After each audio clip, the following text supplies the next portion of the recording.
Bismillahirrahmanirrahim. Assalamualaikum warahmatullahi wabarakatuh. Bismillah, alhamdulillah, wassalatu wassalamu ala rasulillah.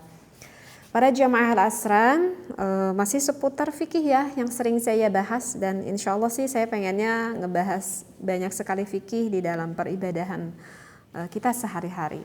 Nah, yang ingin saya bahas itu masih yang berhubungan dengan untuk pasangan suami istri ya, yang dikhususkan untuk pasangan suami istri.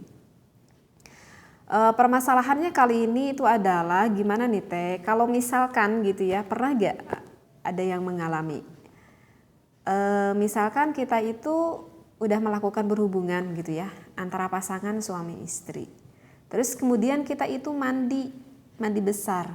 Nah, setelah mandi besar misalkan ada sisanya lagi gitu, keluar lagi air nutfahnya gitu kan. Pernah gak nih para jamaah al-asran di luar sana yang mengalami hal seperti itu gitu ya. Nah, lantas itu hukumnya gimana Teh gitu? Itu harus melakukan mandi besar lagi apa udah dianggap cukup aja gitu? Apa enggak perlu melakukan mandi besar lagi? Nah, ini harus paham ilmunya ya. Kenapa kita harus paham ilmunya ya? Kan ini berhubungan dengan hukum, berhubungan dengan ibadah sholat kan nantinya. Nanti kalau sholatnya nggak diterima gimana ya? Nah, ini jadi harus kita pahami. Baik, saya membawa kitab Fatawi, kebetulan ada di sana keterangannya. Bisa dilihat pada juz ke-1 ya, pada Shahifah ke-14.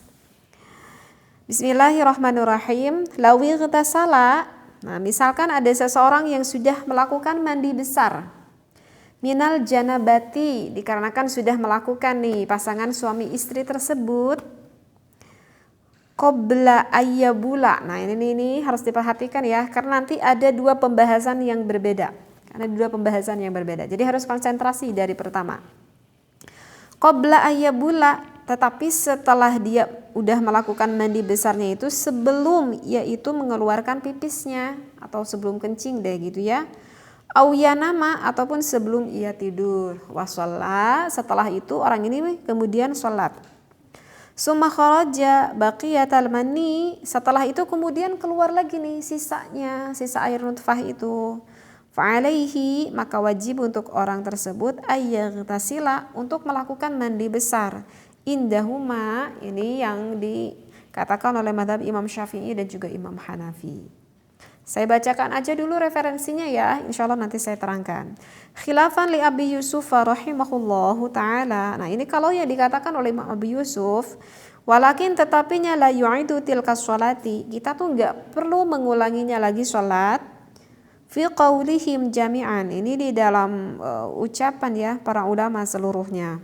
Kadza fi dzakhirah, sama juga referensinya dengan apa yang dikatakan di dalam kitab dzakhirah.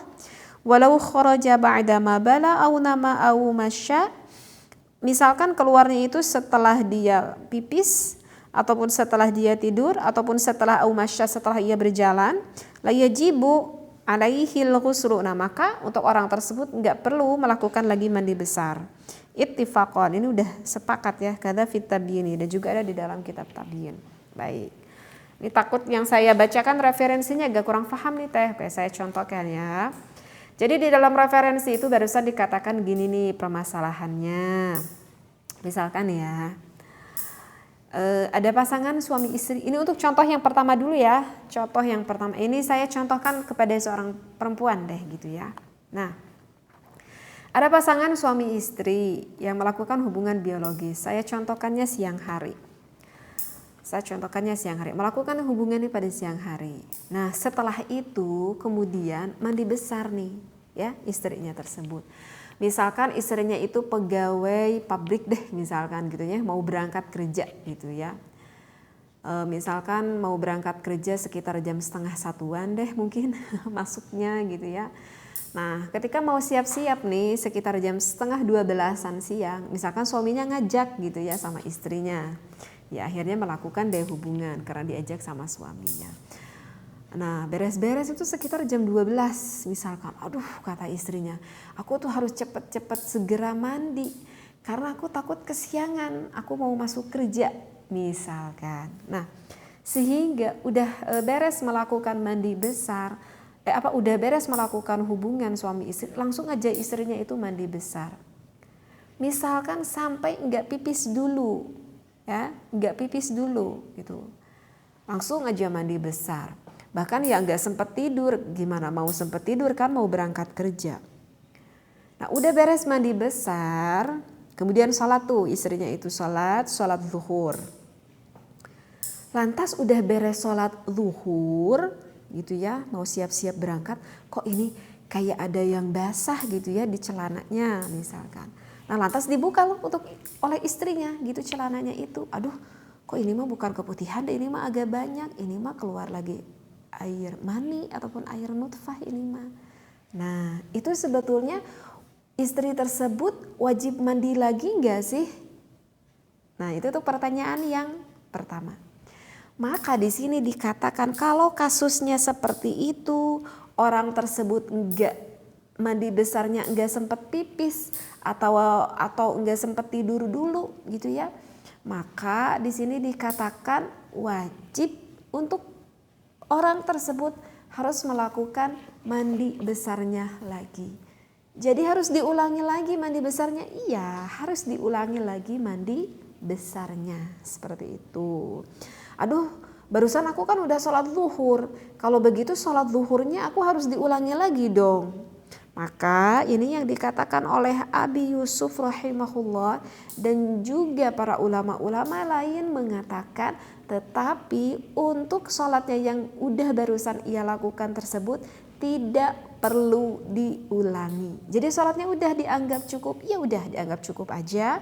Tetapi harus mengulangi lagi mandi besarnya seperti itu. Ini contoh untuk kasus yang pertama. Nah sekarang untuk contoh yang kedua, berbeda lagi nanti hukumnya. Nah makanya harus didengerinnya sampai selesai ya, biar kitanya paham. Nah untuk contoh yang kedua dari barusan referensi yang dia saya bacakan, gimana nih kalau misalkan, nah ini contohnya pada malam hari deh ya. Misalkan bapak nih sama ibu tuh pada malam harinya tuh udah bersenang-senang. Nah udah itu kan biasa kan untuk menjaga kebersihan ya kita ke kamar mandi dulu.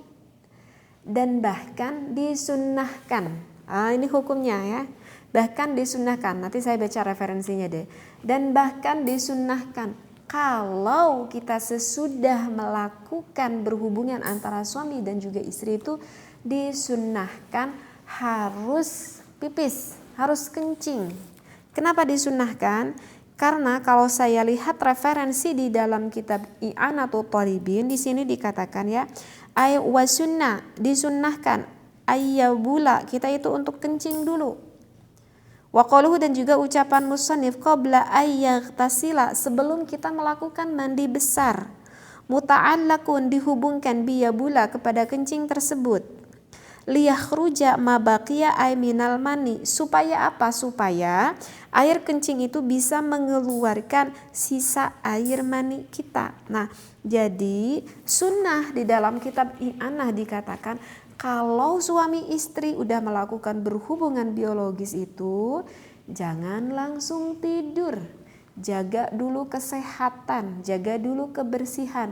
Dua-duanya suami istri harus ke kamar mandi, harus apa? Harus pipis, harus kencing. Kenapa disunahkan harus kencing? Karena kalau misalkan kita kencing, kita pipis itu sisa-sisa air nutfah yang ada di area dalam akan terdorong oleh air pipis tersebut. Seperti itu ya. Jadi sunnah. Terkadang kan suka ada ya, pernah gak kejadian? Setelah berhubungan gak tahu jual ujuk-ujuk ngantuk aja gitu ya. Pernah gak seperti itu? Ya jual ujuk-ujuk ngantuk aja, gak sadar itu ya, gak sadar, jadi ujuk-ujuk tidur aja gak sadar, tahu-tahunya udah subuh misalkan. Itu saking gak kuat ngantuknya mungkin ya, seperti itu. Nah sebetulnya itu kurang baik. Kenapa ya? Karena kan dikhawatirkan nanti ada bakteri yang tertimbun, yang tersisa di area apalagi pada perempuan ya, di area pada perempuan itu kurang baik pada kesehatan ya. Tapi terkadang kan suka ada ya seperti itu, nggak tahu udah beres langsung aja ngantuk ya, capek kali ya seperti itu. Nah baik, saya ulangi lagi, ini untuk pertanyaan yang kedua nih, tadi agak ngelantur ya, habis harus jelaskan ya. Untuk pertanyaan yang kedua saya ulangi lagi, kalau misalkan setelah melakukan berhubungan itu misalkan sempat kita itu sampai pipis dulu, bahkan udah itu kita nggak langsung melakukan mandi besar, udah itu ya kita tidur, udah aja nanti mandinya subuh gitu ya. Ataupun yang ketiga masyi, ataupun kita misalkan jalan-jalan, sesudah kita misalkan melakukan hubungan itu misalkan kita tuh nggak langsung tidur ya, kita jalan-jalan aja dulu, misalkan jalan-jalannya aja mau ke dapur kayak mau ke rumah kayak mau ke apa, artinya kan berarti gerak gitu kaki kita. Nah kalau seperti itu, andaikan kita udah melakukan mandi besar kemudian keluar lagi sisanya bakiyal mani, keluar lagi sisanya air mani, maka kalau itu tidak diwajibkan lagi untuk melakukan mandi besar. Kenapa? Karena biasanya kalau misalkan kita pipis, kita kencing itu akan keluar gitu untuk membersihkan. Begitu juga kalau misalkan kita tidur, biasanya itu akan keluar dengan sendirinya. Ataupun kalau misalkan kita gerak jalan-jalan, biasanya itu akan keluar juga dengan sendirinya. Andai pun keluarnya pun itu masih sedikit sekali dari sisa-sisa air nutfahnya tersebut. Nah oleh karena itu tidak perlu lagi melakukan mandi besar. Nah jadi ini beda kan ya permasalahannya ya. Kalau tadi yang contoh yang pertama, mengapa mesti melakukan lagi mandi besar, dikarenakan ya enggak pipis dulu, ataupun ya misalkan karena langsung enggak tidur dulu, sehingga kan enggak ada jeda waktu untuk keluar lagi seperti itu ya. Berbeda dengan contoh yang kedua. Kalau contoh yang kedua misalkan kita sempat pipis dulu, kita sempat tidur dulu, kita sempat jalan-jalan dulu, maka itu tidak wajib untuk melakukan lagi mandi besar. Jadi kalau beda permasalahan ya beda lagi nanti juga hukumnya seperti itu. Nah itu udah ada dua contoh ya yang kita pahami. Sekarang untuk contoh yang ketiga. Nah, dan untuk contoh yang keempat ada lagi. Ini ada referensinya juga berbeda lagi ya, bukan di dalam kitab ini. Itu sengaja nih saya kumpulkan biar tuntas nih permasalahannya. Saya cari-cari di dalam kitab yang lain. Untuk permasalahan yang ketiga, saya temukan ini di dalam kitab lain ya, di dalam kitab Mughni al-Muhtaj. Pada juz ke-1 pada Shahifah 329. Misalkan permasalahannya seperti ini. Amma idza kharaja, misalkan ada sesuatu nih yang keluar min kubulil mar'ati, dari kubulnya seorang perempuan katanya. Apa yang keluarnya? Maniyun, yaitu air nutfah. Jima'iha, keluarnya itu dikarenakan istrinya tersebut udah melakukan hubungan antara pasangan suami dan juga istri. Ba'da ghusliha, setelah ia melakukan mandi besar, fala tu'idu ghusla, maka tidak perlu ia mengulangi mandi besar illa in qadat syahwataha, kecuali kalau misalkan berubah syahwatnya itu. Fa illam yakun laha syahwatun kasaghiratin aw kana walam tanqadi kana imatin la i'adata 'alaiha. Baik. Ini langsung aja deh saya contohkan ya. Jadi untuk permasalahan yang ketiga seperti ini. Misalkan kita itu udah melakukan hubungan suami istri, kemudian kita udah selesai mandi besar, tahu-taunya keluar lagi. Maka di dalam kitab ini dikatakan jikalau keluarnya itu ada lagi inqadat syahwataha, ada lagi perubahan syahwat di dalam diri kita. Artinya ya, ngerti mungkin ya, paham ya? Artinya ya ada lagi gairah yang memuncak lagi, kemudian keluar lagi air nutfahnya tersebut. Kalau misalkan ada lagi keluar lagi gairah yang cukup tinggi sehingga mengeluarkan lagi air mani, maka itu otomatis wajib bagi orang tersebut harus melakukan lagi mandi besar. Tetapi jika kita udah melakukan mandi besar, misalkan itu keluar lagi, tapi keluar laginya itu enggak ada rasa syahwat sama sekali, ya ujug-ujug keluar aja gitu sisa air nutfahnya, maka kalau enggak ada rasa syahwat sama sekali itu tidak mewajibkan lagi untuk mandi besar. Gitu ya. Insya Allah paham ya. Jadi sekali lagi yang ketiga contohnya, kalau keluar laginya ada rasa lagi syahwat, maka wajib lagi mandi besar ya. Jadi yang sebelumnya itu enggak syah.